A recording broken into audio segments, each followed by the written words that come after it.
Hi, welcome to Hangout 117, June 3rd, 2015. This is Android Coliseum, and we have a pretty balanced bunch of people today. So everybody's in random order to me. Nobody ever looks the same. So we'll go from east to west. So we're starting with Siobhan. From Montreal, hi. Good evening. Martin. Hello, guys. Here from Ottawa. Ryan. Ryan here from Thunder Bay. And me. I'm in Alberta. Sylvain, if he was here, would be next, but he's watching hockey. He's the most very Canadian of us. Yeah, very Canadian. It's too summer-like for me to watch. Well, not that I ever watch hockey. But no. I really thought hockey was done like a month and a half ago. I think hockey should be done a month and a half ago. But I guess they get paid lots, so they have to play long.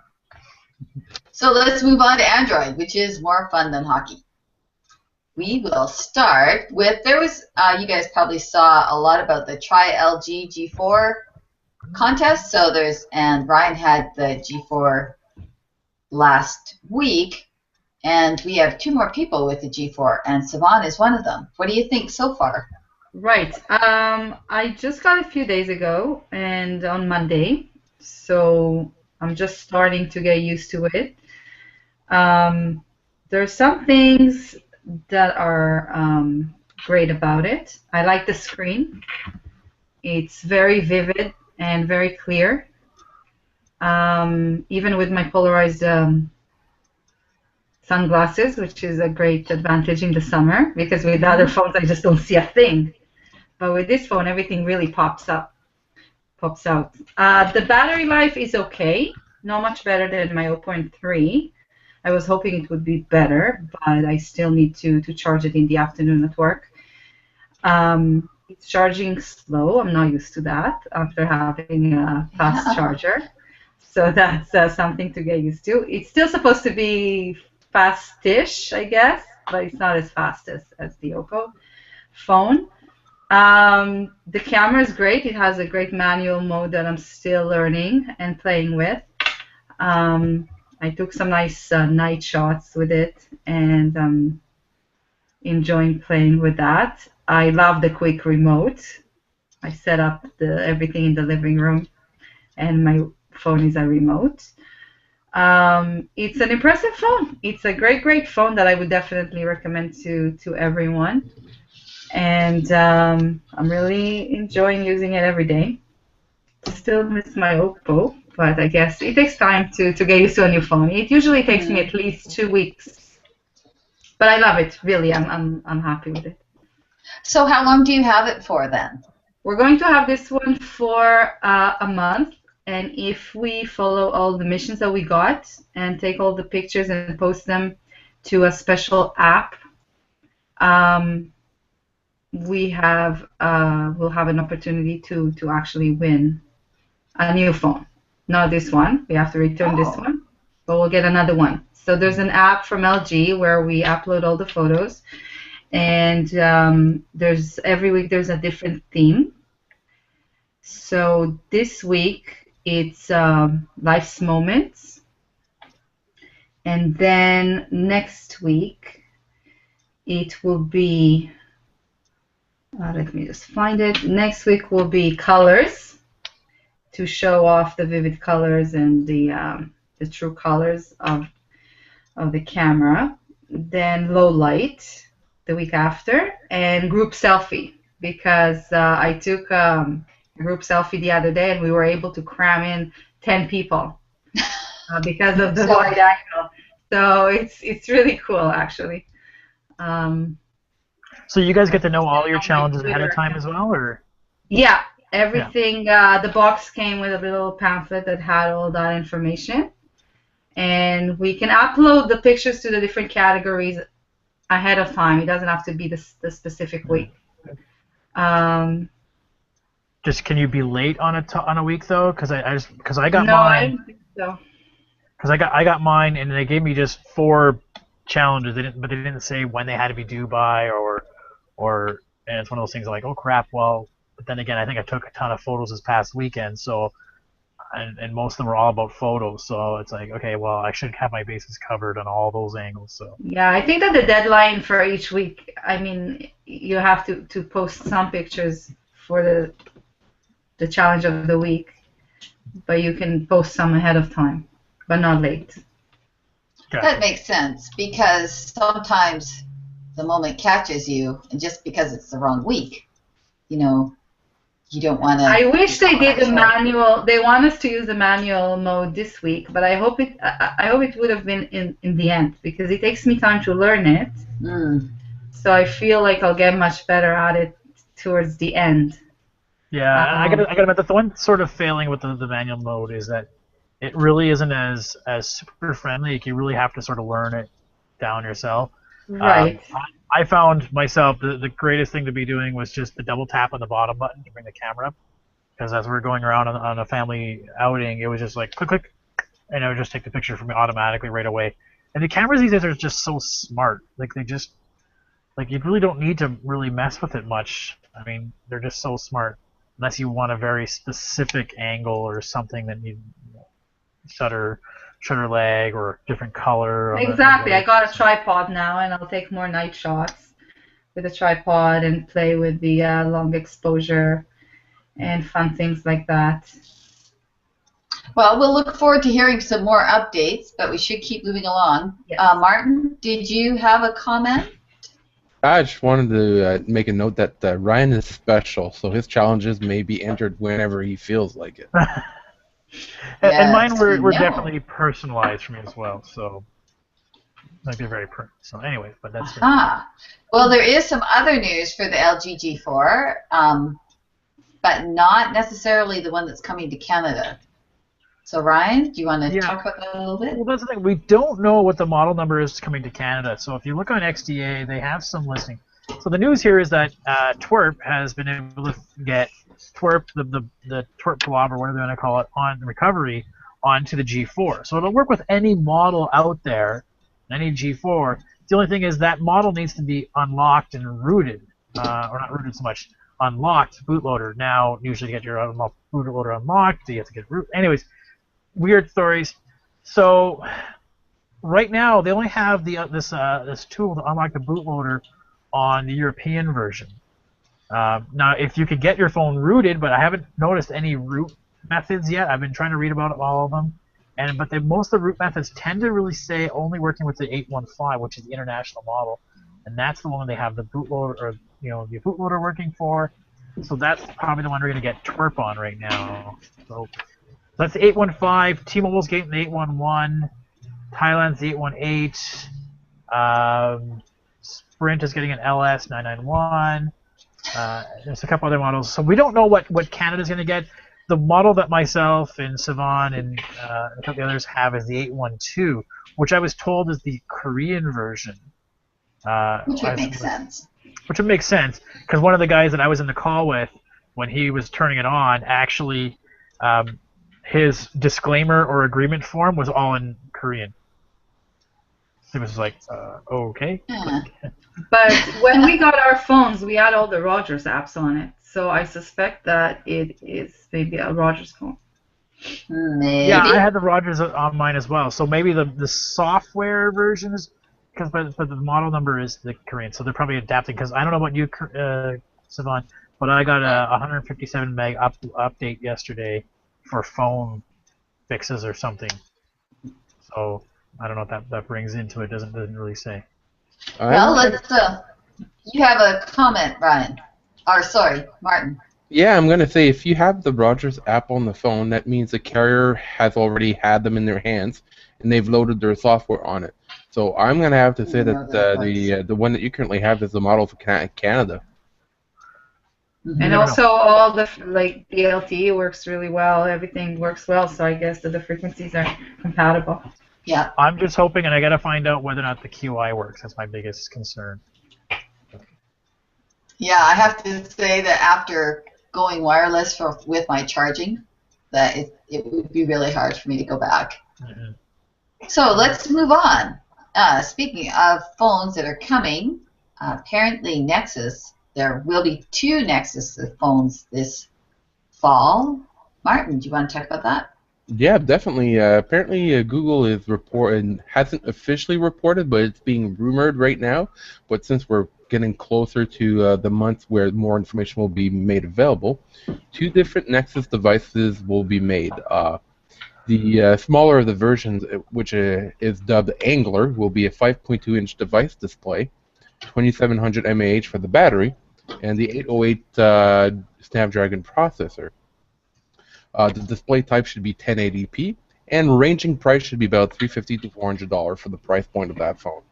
They have the what I call the Big Brother, which is similar to the Nexus 6, codenamed Bullhead, and 5.7-inch display, Quad HD. But interesting enough, it's going to be running the 810 chipset with a 3500 mAh battery inside. So some changes there, different specification, but like I said, everything's not confirmed yet. This is what's just been reported for pretty much anywhere right now, and hopefully these rumors will actually be known shortly at some point. Well, usually they seem to be pretty reliable, those leaks. Well, I mean, it's being reported at Mobile Syrup and a lot of other sites that actually report content and information that actually is verified. Well, I always have this. I always take everything with a grain of salt. I mean, everybody who reports on this has been basically using the same source, Android Police, who has sources. That's right. Right, so it all trails back to AP. So Artem there talking, and maybe Artem's totally right. Maybe he has some good sources, and I don't disbelieve it. He isn't, though. Yeah, but you never know. I would love to see an LG Nexus 5, newer version of that. I would love to see Huawei get this device. That sounds really good. Sounds really cool. Okay, well, let's wrap up rumors for the moment and go on to Periscope. That is a live streaming thing for Twitter that's been on iOS for a while. Brian, you think you're going to use that? Can you see it? Me, no. I don't see. I mean, if you remember, there was an app a while ago called Movi. The idea being instead of sending text messages to each other, you send little quick video messages to each other. And I tried it out, and it's neat and it's cool, but I end up using a lot more data than you really think. So I imagine going to a concert, and you go to a concert lately, and there's everybody with their phones up, taking photos, taking videos, and whatnot. So they're doing that, and now they're streaming it to their friends. Like, I just don't know how much data that's going to be using. Like, that's crazy. I really like. I mean, if they came up with a service that went straight to YouTube, maybe that would make sense, because right now you have to only be able to see it through Periscope or through Twitter, right? So, YouTube, you'd be able to have it for the world to see. But my biggest concern is the data. Like, in Canada, we just don't have unlimited data like they would have in the States. So streaming something like that would just be absolutely a nightmare. Yeah, you'd really have to watch how you did stream. You have a comment, Martin? Yeah, see, that's one of the problems that we're going to run into Canada. I mean, I don't see this application taking off anywhere in Canada, really, mostly because we don't have the data. I mean, it's probably going to get big with teenagers and whatnot. The problem is our parents going to be willing to fork the bill for it. We can always ask Siobhan about that, because she's going to be having teenagers at some point. And the answer is? I'm still not sure when they're going to get a phone. My son keeps asking me for a SIM card, because he does have a phone, of course. But he says, when will I get a SIM card? Well, and I think that, for instance, places that have Shaw Wi-Fi Go, like, I have a lot of data available through Wi-Fi with Shaw. So if it's somewhere that has a Shaw spot, and I actually downloaded this app, which I don't foresee, then that sort of makes that data issue a moot point. So it just really depends. Montreal, they're planning Wi-Fi downtown. Yeah, I saw that. So, that's going to bring it, as there's more Wi-Fi blanketing, I think that these apps will gain in popularity. It's just like, how long ago did we think that we'd have cell phones that tell everybody everything as it happens. So, cutting edge, it's always hard to tell how things are going to turn out. Let's talk about the Pebble. Next Pebble's coming out. I think they're going to be sending out shipping notices soon. Martin, are you getting one, or?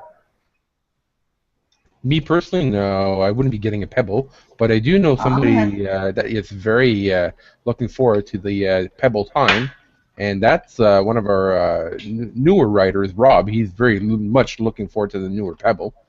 And the Pebble time is shipping or beginning to ship in pre-order starting around June 22nd. So if you want to get your Pebble, you might as well start looking at the pre-order because it's going to be kicking out soon. And I know that the Pebble users are very much diehard fans, kind of like the BlackBerry will. So if you're a Pebble user, take a look. It's coming up. Order them, bring them out, show them to us. What's the pricing on that? Honestly, I'm not even sure myself. I haven't even seen the pricing yet. Might actually just pop over the Kickstarter page and see what the prices were. Oh, right. Pebble. So buy now, $99. For the Pebble that's time? The regular Pebble. I can't believe That's the original Pebble, right? Yeah, I think that's just a regular Pebble. Mm-hmm. You know, and for a lot of people, I'm going to say that the Pebble would probably be great for them. You know, if you want something that does some fitness stuff and a few notifications, you know, these options, and you're seeing more of them, are very reasonable. Definitely. Like, if you just go with the regular Pebble, watch it's $99, the Pebble still is $199. So once the pre-order is available for the time, I could easily see the $199 mark on that one. All right. Continuing on in Lollipop updates. Definitely, we have another one. It's the Moto GLTE, which is receiving Android 5.1 this June on the Rogers network. And if you have a Moto G, keep hitting that update button because it's coming out. I don't think things update any faster when you hit the update button. No, So, it just makes everybody feel better. I've been hitting the update button on my Moto 360 only to find out that they're going to start pushing the update in a couple weeks. So. Yeah, and even now, I still cannot find any press release on the Moto 360 and the update and when it's going to be happening. Moto has been very silent on that, so I'm not expecting it. Well, and remember for the 360 update, it's like that, the G-Watch R, the Sony one haven't received their update yet either, because they still have the code for that Wi-Fi chip, right? The Urbane's the only one that got it that has the Wi-Fi chip. The G-Watch, the Zen Watch have got it, but they don't have the Wi-Fi built in, so it's a little bit easier to do that coding, right? Yeah. Well, I'd rather they took a while and that it was very reliable once they do update it than, you get an update and then it doesn't work and everybody complains, you get another update. So, a little longer wait isn't a bad thing if the end product is high quality. Exactly. So let's move on to SoundHound's decided they're going to throw their hat in the personal assistant ring. I do use SoundHound. I really like it. Mm-hmm. And I can see why they would do it because Google now has sort of stepped into the arena with music identification. It is only available in the States right now, but Ryan, do you want to talk about that a little more? Yeah, it's kind of interesting. Like we say, well, how Google Now is getting into SoundHound's game, but to this day, we still can't tell Google Now what am I listening to. Isn't that in Canada? We can't do that, but you can in the US. We can't do it in Canada yet. Right. Has anybody gotten it working? I haven't been able to get it working. So they are, but they are. At least they are, but SoundHound does. So last week we were talking about how Cortana would be coming to iOS and Android. So we would now have either Google Now or Cortana to be our personal assistant. And then now we would have Google Now, Cortana, and this new Hound being our personal assistant. And the video they showed was pretty cool. But how it's doing stuff like what's the time difference between 2 days ago and 3 days after the third Thursday of November in 2021, and it would tell you exactly how many days that would be. Now, that's kind of cool to have that kind of contextualized understanding of voice. And it makes sense that SoundHound's in that sort of field, so it's kind of cool. But I don't know if I personally need another one. And it was kind of funny because people were posting about it today, and I saw Derek Ross post about it, saying how searches he did earlier in the morning that worked no problem, that he tried later on in the day, started having some major glitches. So whether there's because a super huge overload of people coming on now are now starting to bog down the system to try to understand everything, or whatever. So Interesting. It'd be interesting to see. I know Rob said he got it working. I'm waiting my invite. It says US only, but apparently it sort of can work. But I think Siobhan has a comment. I just don't understand why would I want to use a third-party app when I can just click on the Google, search. I'm so used to it. Yeah, and imagine being able to do Google Now on tap instead. Like that'd be so yeah. And Eventually. on my Find 7, I was able to do, Snapdragon, and it would pop up. Google Now would pop up right away, and I can ask it questions. And for songs now, Shazam is available for Android Wear as well. So I started using that again. And I'm super happy with it because when it finds your song, it gives you a link to Google Play. So then I can find the song there, and because I have all access, I can just get the song added to my library. See, I wish I did that with SoundHound. SoundHound doesn't have that. SoundHound does give a link. Does it give it in Google Play? I don't know that it's in Google Play. I think it might be in YouTube. But the thing I like with SoundHound is that it does a little, you can karaoke. It runs the lyrics, so like if you really feel compelled to sing along, you don't have to mumble anymore. There's a Google Play link here. On SoundHound? Okay. On SoundHound. But they just need to get where, I mean, then again, I have it always as a widget nonstop all the time. I have a new strap, by the way. I got it at Fossil. I really recommend it. I have a strap I'm waiting to put on. It came with, it has those pins that. Yours has the quick release. I have to figure mine out. Quick release, yeah. So the Fossil one also has a quick release, and I found it on sale for $5 each. Oh, well, you can't really go wrong with that, can you? The outlet, yeah, it's crazy. Okay, well, it sounds like we wouldn't mind giving it a shot, but we're not sure on how much we want to go with. The nicest thing, of course, about Google Now is that you just say your phrase and it pops up from anywhere. I liked when I had the Gear S, I could also use that. Like I would just say, hey, I have a question, and it would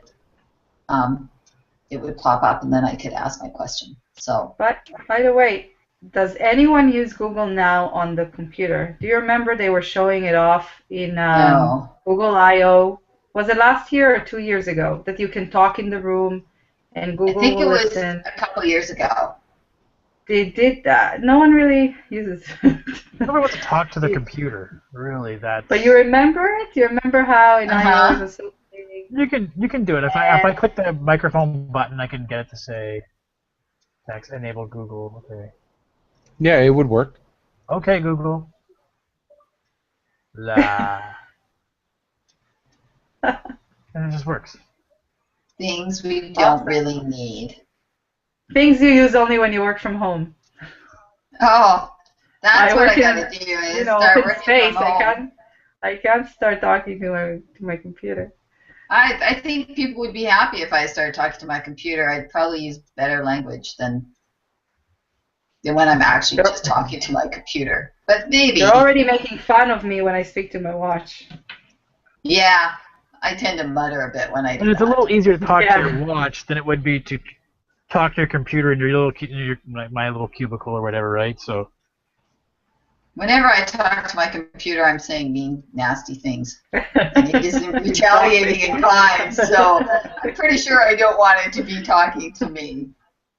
Okay, well, let's move on. We're sort of catching up to the end of the show. There was a Huawei announcement. I think that's how you say it. Ryan, you get to say that word next. Huawei. I'll say it. I So watched the Huawei, video you posted. so Huawei basically has the, what do they call it? What's the number? The P8 Lite, which is sort of their budget phone. So it was sort of this is great if you don't really care about a lot of, like, it isn't a 1.5 gig octa-core processor, 5-inch screen. It looks like it's only 1080p, if that. 16 gigs of storage, 2 gigs of RAM, 2200 battery. So it's pretty small. I mean, but like $250. So be interesting. I hope that's not what Huawei is potentially going to make the Nexus out of, because that would suck. But it's a good price point. And again, it's almost at that price point where you start saying, you know what, Mom, Dad, you need a new phone. Get this. You don't need anything more than this kind of thing, right? So. But then you can get a Model E for $150. I went a little bit more than 8 gigs.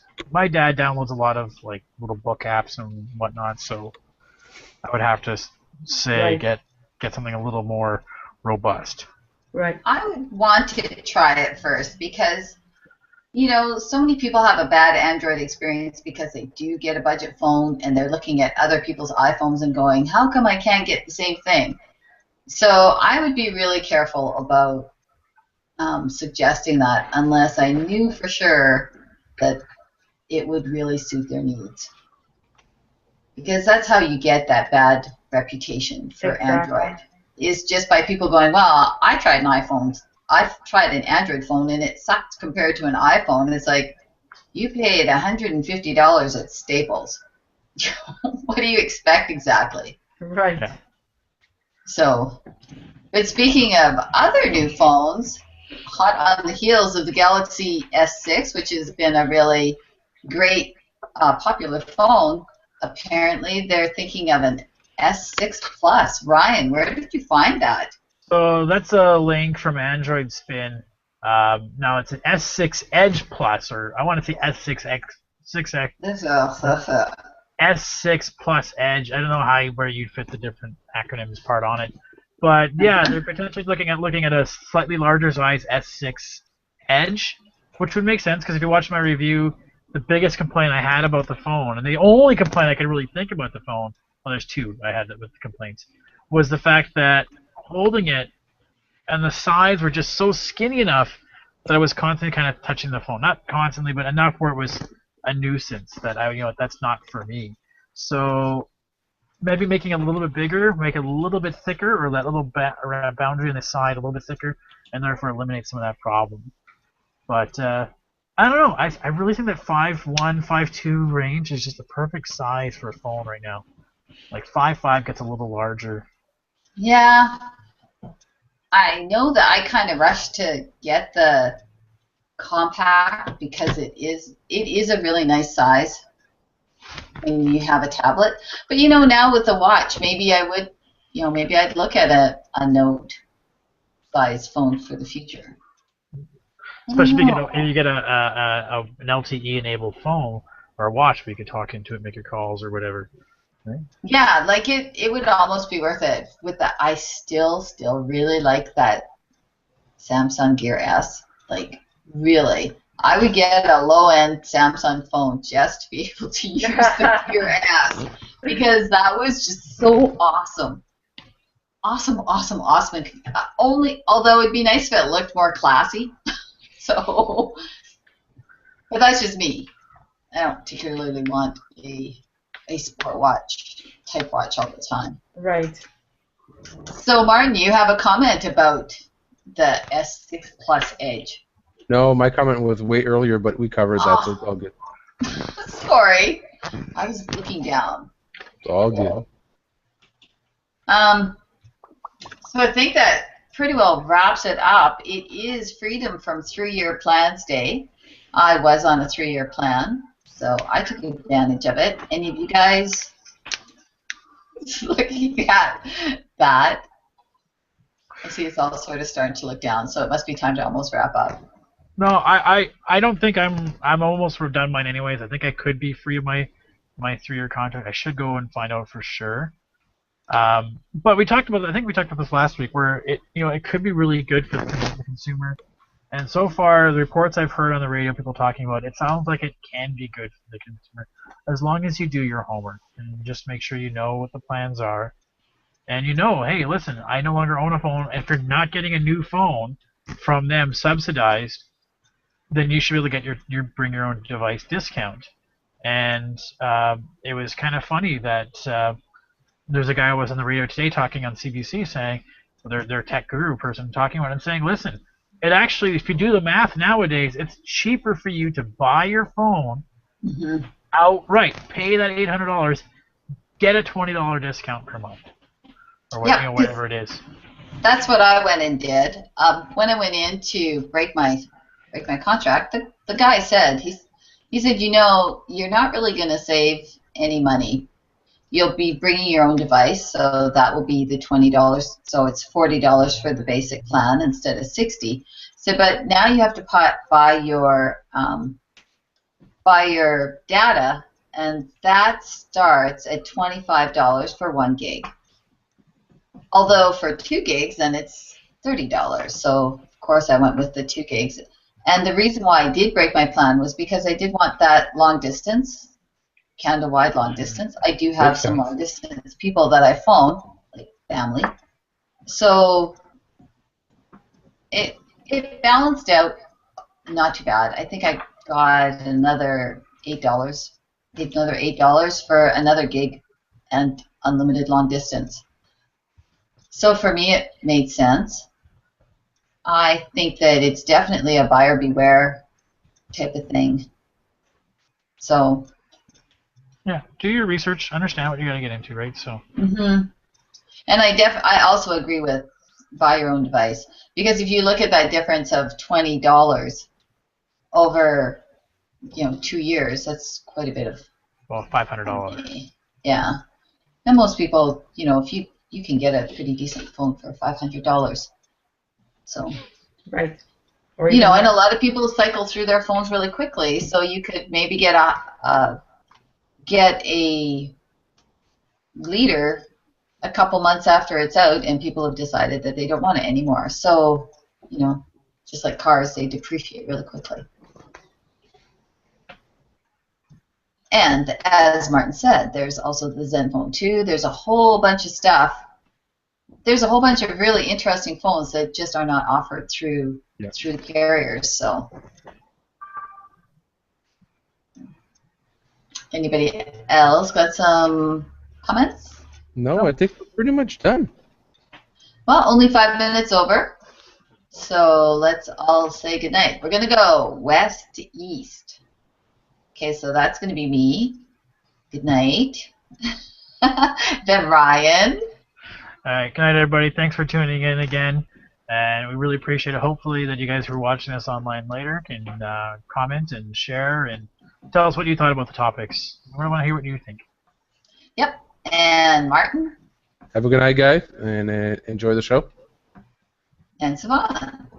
Good night, everybody. If you're interested in the photos that I take with the G4, follow me on my social media channels. And in the next month, I'll be posting, I hope, a lot of them. So good night. Nice. So see you guys next time. Have a great weekend, etc. Thank you, Kat. Thanks, guys.